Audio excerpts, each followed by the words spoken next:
Hey Nine, hope you're all going well at home. Mrs. Ryan here just to give you your information for your second lesson that you'll be completing at home. You do have 2 slots that you should be working on your PDHPE work. So each lesson should be about 40 minutes or so. So I'll give you enough work just to cover that space. So the first page you'll start on is the one that you have on your screen now, which is on active listening. Question 1, use the internet to make some notes on how to be an active listener in a relationship. The reason we have this here is obviously our booklet, Safe or Sorry, is on relationships and how to have positive relationships, and active listening is really a part of that. We've got another link that you will be able to jump in that your teachers have put on your stream, and it is this one here, active listening. That can be part of your research, or you can look on other websites. Can you please make here 3 to 5 dot points on how to be an active listener in a relationship? This little picture here below will help you do that as well. There's a little activity here that you can do with someone at home, which has got to do with active listening and describing things and seeing how well the person understands it. Just do that on a little piece of paper. That's just a fun activity to go along with. The next part is on speaking up and negotiation. So question 1 asks you, what is negotiation? So you could think about here, a salesman at a car yard, you walking in, you've got $5,000 in your budget, the car's for sale at $6,000. How would you negotiate, or what is negotiation, and how would you try and talk to that person to come to that common agreement?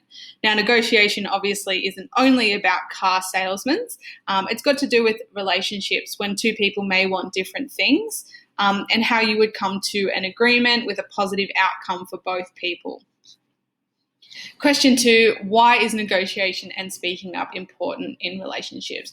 Of course, we all want to make sure that our voices are heard. So this is a big part of having a positive relationship where the power is balanced between both people. Next part is 7 ways to deal with conflict. So question 1 is just, what is conflict? You can chuck that into Google there and answer that question. For the second part of this, you need to use the words that are in these boxes and chuck them in where you can see the straight lines, or the places where obviously the words will fit. Last bit that we want you to do for your lessons in week 2 is this little activity here. So what you're going to do is you're going to watch 3 different examples of conflict in TV shows or movies, and then complete the table. So for the first one, you will hover over this, jump on the link and watch that episode or the clip from Seinfeld, the second one from Big Bang Theory, and the third one from Modern Family. You'll then identify what the conflict is. So this will be, what are they fighting about? And then in this column here, how is it resolved? Do they use their voices to talk about it?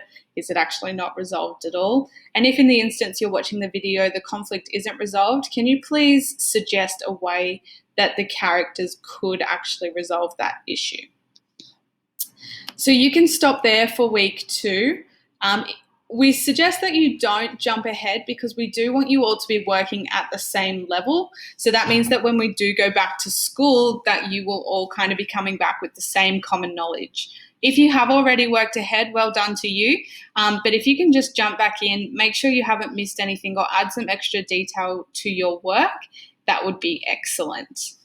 Don't forget, we've got the challenge activities in your Google Classroom. Make sure you're keeping on board with those. They're good things to keep you active in the afternoons, and us PE teachers, we've put up a couple of really good physical activity type challenges, which we hope you all enjoy. Again, any questions, just ask your teacher. Otherwise, I'll be in touch with you guys next week with your next video. Thanks, bye.